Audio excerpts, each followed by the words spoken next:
Bonjour Christian Hugonnet, nous avons eu le plaisir de vous interviewer dans le cadre de la Semaine du son donc de l'UNESCO du 15 au 28 janvier.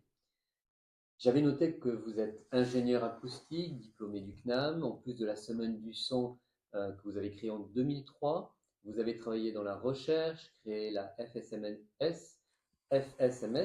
formation supérieure en son de l'École nationale supérieure de musique et de danse de Paris. Vous étiez professeur à l'École nationale supérieure Louis Lumière, Mm. chargé de cours au CNAM, participé à de nombreuses tables rondes, animé de multiples séminaires autour du son. Et vous avez fondé aussi en 1993 un cabinet acoustique à Paris où vous gérez diverses salles de spectacle, bâtiments publics, studios d'enregistrement.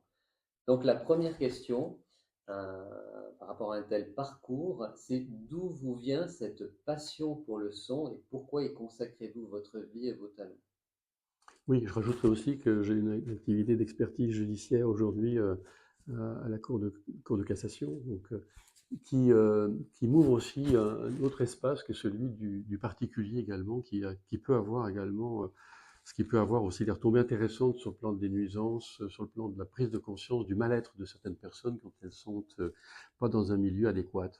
Mais votre question, c'était de savoir D'où vient cette passion? d'où vient cette passion. Et alors, c'était une bonne question parce que je suis musicien, je suis clarinettiste aussi, et mon père était musicien, et donc j'ai vécu en permanence dans ce sonore, si je puis dire. Et peut-être, je me suis pas vraiment posé de questions. J'ai eu un enregistrement, un appareil d'enregistrement, un enregistreur, le premier Radiola qui sont sortis quand j'avais 12 ans. Donc j'ai commencé à enregistrer tout de suite les gens, notamment à la campagne, et des gens qui ne sont plus là d'ailleurs aujourd'hui, évidemment. Et j'avais l'impression déjà, en mettant ce microphone dans mon panier, parce que j'allais faire des courses à droite à gauche chez les gens, etc. J'allais récupérer des fruits et des légumes, etc. Et je cachais mon micro à l'intérieur du panier, j'avais l'impression de ramener la plus grande des richesses, c'est-à-dire le sonore de la personne finalement, au moment où la personne me parlait. Hein, et donc ce sonore que je gardais finalement dans mes oreilles, c'était peut-être bien plus fort que ce que je ramenais en fruits et en légumes. Donc c'était déjà, j'avais pris conscience que le sonore était peut-être une ouverture de l'âme et peut-être un rapport à l'autre absolument gigantesque, quoi. Et j'ai pas beaucoup regardé les gens, finalement, je les ai surtout écoutés jusqu'à maintenant d'ailleurs. Je suis pas très visuel, je, je suis plutôt sonore, j'entends plus que je ne regarde. Je fais pas, vous voyez, je regarde comme vous êtes habillé là, mais il faut vraiment que je fasse attention à votre maintenant pour me souvenir ensuite comment vous étiez habillé. Je serais incapable, si je ne m'étais pas posé la question, en sortant de là, je ne sais pas du tout comment les gens se présentent vestimentairement parlant, si je puis dire. Donc je ne suis pas dans le visuel, je suis vraiment dans le sonore. Par contre, votre voix, je l'ai entendue. Je l'ai analysée même d'ailleurs. Je ne vous poserai pas de questions au cours de cette interview sur ma voix, mais ça m'intéressera d'en savoir un peu plus. Est-ce que vous pouvez nous en dire plus sur le rôle justement du son dans nos vies quotidiennes et ses effets sur le cerveau? Oui, le sonore est un élément de construction de chacun. C'est un rapport avec soi-même et avec les autres. Ça, c'est une chose inéluctable. J'existe parce que l'autre existe, mais il existe d'abord par le sonore. Et donc notre relation à l'autre n'est qu'une relation du son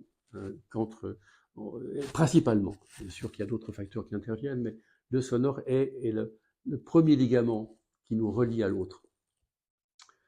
On est pour preuve, il suffit de poser la question effectivement à des gens qui ont une cécité auditive, je veux dire, ils sont extrêmement malheureux parce que quand on est sourd, comment voulez-vous qu'on ait cette rapproche, cette relation à l'autre, alors qu'on ne peut pas comprendre l'autre, l'entendre effectivement.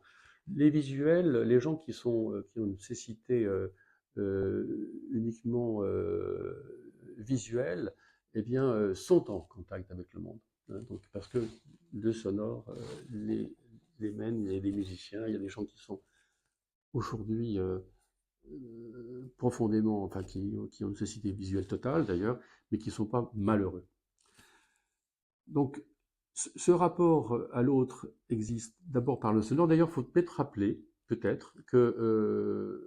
le sonore n'existe que sur la planète Terre, pas France, mais Terre. Autrement dit, dès qu'on quitte effectivement la Terre, on est dans l'atmosphère et qu'ensuite on est dans un néant sonore. Évidemment, vu pour qu'il y ait du son, il faut encore qu'il y ait des molécules d'air. Donc si on quitte la Terre, on est dans un domaine sans son. Donc ça veut dire que le son est un cousin finalement de l'homme, je dirais. Un cousin très rapproché, germain, je dirais. Car nous sommes aussi instruments de musique, aussi. Nous sommes sonores. J'en ai pris conscience l'autre jour quand je me suis dit, mais attends, qu'est-ce qu'il faut pour qu'il y ait un son? Qu'est-ce qu'il faut? Ben, il faut qu'il y ait en fait un mouvement. S'il n'y a pas de mouvement, il n'y a pas de son. C'est intéressant de le dire comme ça, tout bêtement. Donc il faut qu'il y ait un déplacement de quelque chose pour qu'il y ait un son. Eh bien, nous sommes, nous, des déplacements de quelque chose en permanence. Toutes nos cellules sont en mouvement en permanent.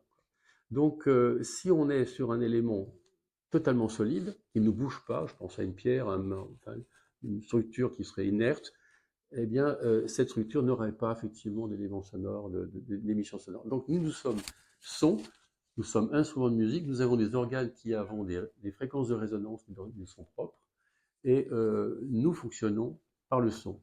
Et je pense que le son que nous entendons, effectivement, est une partie de nous-mêmes. Voilà. Je vous le dis, c'est une intuition très très forte en moi, ça. Donc, et quand j'entends son, quand j'entends, je suis déjà chez moi. Posons-nous la question de ce qu'il y a entre la différence qu'il peut y avoir entre le son et l'image. Si l'image il y a, elle vous arrive de l'extérieur et nous sommes des récepteurs. L'œil est un capteur visuel. Nous percevons les sons. Quid d'une perception sonore? Le son, nous l'entendons, certes, mais nous sommes en train de l'entendre pour le réémettre à nouveau, car la voix est un élément sonore. Évidemment, comme l'oreille est un élément de réception. Donc le sonore, pour nous en tout cas, notre fonctionnement sonore est un fonctionnement en réception-émission. Ce n'est pas le cas du visuel. La preuve en est, c'est que lorsque vous avez perdu quelqu'un, une personne que vous avez aimée, si vous la voyez sur une photo ou sur un film, c'est toujours très, très, très, très triste, évidemment, mais l'entendre vous met dans une double difficulté. La première, c'est que vous ne pouvez plus l'entendre, évidemment, vu que c'est terminé. Mais la deuxième difficulté, c'est que vous ne pouvez plus émettre. Et donc, ça fait deux peines à la place d'une seule. Donc, c'est en cela peut-être qu'il y a aussi une grosse différence entre l'image et le son. Alors, quels sont les effets sur le cerveau? Je ne suis pas un spécialiste. Nous travaillons avec des spécialistes, par contre, qui sauront vous répondre là-dessus. Mais on sait aussi, et on sait que le cerveau fonctionne très largement par le sonore et que les zones du cerveau qui sont irriguées par le sonore sont extrêmement, extrêmement importantes. Bien plus importantes, ça je le sais, que la zone visuelle. Comment dit le cerveau, lui, s'alimente terriblement en fait par le sonore. Dans tous les hémisphères, pas uniquement hémisphère droite ou gauche, hein, mais les deux hémisphères sont totalement sollicités. Et quand on est dans le sonore, on est dans les autres éléments que le sonore. C'est ça qui est intéressant. Donc les synapses et tous les neurones de l'audition sont en relation directe avec les autres neurones. Et donc quand on parle de sonore, l'apprentissage d'une voix, ou de la parole, chez le bébé, enfin je veux dire chez le nouveau-né jusqu'à l'âge de 5 ans, on sait à quel point le sonore est important parce que c'est le verbe, hein. Eh bien ce sonore, lui, il va venir pénétrer dans votre cerveau, effectivement, pour établir des relations, la musique d'ailleurs en fait, sur bien d'autres secteurs que celui du sonore. Hein, ça va être les mathématiques, ça va être le français, ça va être les langues évidemment, mais ça va être aussi tout ce qui touche à l'intelligence, à l'harmonisation gauche-droite, autrement dit la relation gauche-droite, tout cela a du sens. Et le sonore a une importance fondamentale dans tout ce développement de l'homme. Donc voilà ce que je peux dire d'une manière très intuitive et un peu avec quelques recherches quand même derrière, mais je sais aujourd'hui que nous ne pouvons pas nous privé du sonore sur le plan du développement cérébral.